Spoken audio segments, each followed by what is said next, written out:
एक युवा राजकुमार महात्मा बुद्ध के पास उनसे शिक्षा लेकर उनका शिष्य बनने आया। दूसरे ही दिन महात्मा बुद्ध ने उस राजकुमार को एक श्रविका यानी कि एक फीमेल मॉन्क के घर भिक्षा लेने भेज दिया। जब वह रास्ते में जा रहा था तो उसके मन में ख्याल आया कि जो भोजन मुझे बहुत पसंद थे अब तो वो मुझे खाने को नहीं मिलेंगे। रूखा सूखा जो भी मिलेगा अब से तो उसी में ही गुजारा करना पड़ेगा। लेकिन जब वह श्रविका के घर गया तो उसने देखा कि उसके थाली में वही भोजन परोसा गया है जो उसे सबसे ज़्यादा पसंद था। वह बहुत हैरान हुआ, लेकिन फिर उसने सोचा संयोग होगा, जो मुझे पसंद है वही आज घर में बना होगा। वह भोजन करता है, तभी उसे याद आया कि रोज तो भोजन के बाद वह राजमहल में 2 घड़ी विश्राम करता था, लेकिन आज तो धूप में ही वापस लौटना पड़ेगा। लेकिन तभी उस श्रविका ने कहा, भिक्षु, बड़ी कृपा होगी अगर आप भोजन के बाद 2 घड़ी विश्राम कर लें। राजकुमार बहुत हैरान हुआ कि जब वह विश्राम के बारे में सोच ही रहा था तभी श्रविका ने भी उसे विश्राम के लिए कैसे कह दिया। फिर उसने इस बात को यह सोचते हुए टाल दिया कि संयोग ही होगा। जिस समय मेरे दिमाग में विश्राम की बात आई उसी समय उसके दिमाग में भी सहज ही यह बात आ गई होगी कि भिक्षुक है, बहुत दूर से धूप में चलकर आया है, भोजन के बाद थोड़ा विश्राम कर लेगा तो अच्छा होगा। उस भिक्षुणी ने चटाई बिछाई और वह उसमें लेट गया।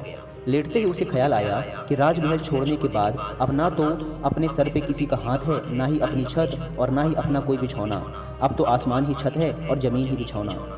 राजकुमार यह सोच ही रहा था कि वो श्रविका जो कि चटाई बिछाकर वापस जा रही थी रुककर बोली, भंते, ऐसा क्यों सोचते हैं आप? महात्मा बुद्ध से बड़ा कोई साया नहीं, जमीन से बड़ा कोई बिस्तर व आकाश से बड़ा कोई छत नहीं। कृपया आप ऐसी बात ना सोचें। यह सुनते ही राजकुमार एकदम से उठकर बैठ गया। अब उसके लिए ये बात एक संयोग मात्र मानना असंभव था। उसने उस बौद्ध भिक्षुणी से कहा, मैं बड़ा हैरान हूँ, क्या मेरे विचार तुम तक पहुँच जाते हैं? क्या मेरा अंतःकरण तुम पढ़ लेती हो? उस श्रविका ने कहा, जी हाँ। राजकुमार ने बड़े आश्चर्य से पूछा, लेकिन कैसे? तब श्रविका ने कहा, पहले तो मैंने स्वयं के विचारों का निरीक्षण शुरू किया था, खुद के दिमाग में आने वाले विचारों पर ध्यान देना शुरू किया था। अब तो हालात उल्टे हो चुके हैं। स्वयं के विचार तो निरीक्षण करते करते क्षीण हो गए हैं, गायब हो गए हैं, विलीन हो चुके हैं। पूरा मन निर्विचार हो गया है। अब मेरे मन में खुद का कोई विचार नहीं आता। लेकिन अब तो जो कोई भी मेरे आसपास होता है उसके विचार भी मेरे निरीक्षण में आ जाते हैं। मैं उसके विचार भी पढ़ लेती हूँ। वह भिक्षु एकदम से घबराकर खड़ा हो गया और उसने कहा, मुझे आज्ञा दे, मैं जाऊं। उसके हाथ पैर कांप रहे थे। उस श्रविका ने कहा, इतने घबराए हुए क्यों हो? इसमें घबराने वाली क्या बात है?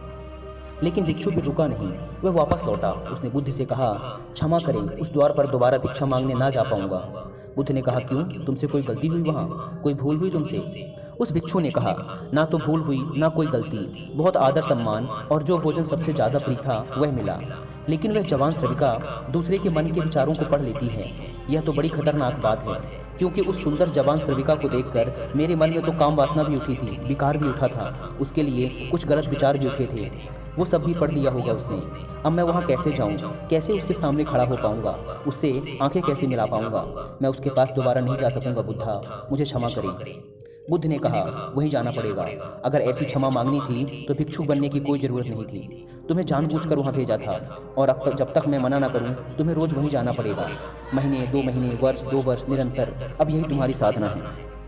लेकिन होशपूर्वक जाना, भीतर से जागे हुए जाना और देखते हुए जाना कि तुम्हारे अंदर कौन से विचार उठ रहे हैं, कौन सी वासनाएं उठती हैं। और कुछ भी मत करना, उन विचारों और बुरी वासनाओं से लड़ना मत, उन्हें ज़बरदस्ती दबाने की कोशिश मत करना।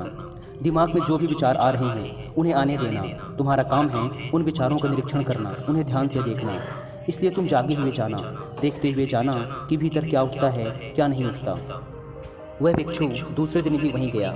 एक बार के लिए सोच लें कि उसकी जगह आप ही जा रहे हैं और वह श्रविका आपका मन पढ़ लेती है। वह बहुत सुंदर है, बहुत आकर्षक है, बहुत सम्मोहक है, पर वो मन पढ़ लेती है। हाँ, अगर वह मन ना पढ़ पाती या आपको ना पता होता कि वह मन के विचारों को पढ़ लेती है, तब आप अपने मन में कुछ भी सोच सकते हैं।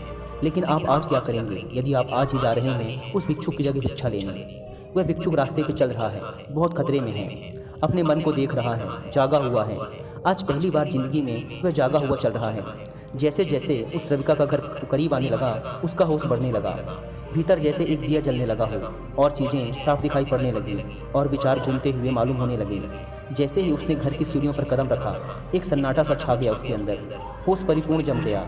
अपना पैर भी उठाता है तो उसे मालूम पड़ रहा है, एक श्वास भी आती जाती है तो वो भी उसे मालूम पड़ रही है।